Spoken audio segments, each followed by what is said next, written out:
Here in this video, I am going to share with you some amazing sites which you can use to enhance your video quality. But one site is Content Drips, which is like Canva, but they are also providing some amazing features, like you can use this site to design some templates for your social media platforms, and they are giving you lots of features with them.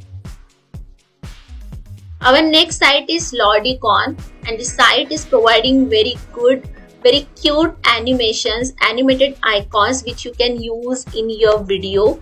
They are providing some paid as well as some free icons which you can search there, and they are providing different kind of styles as well, so you can use them in your video.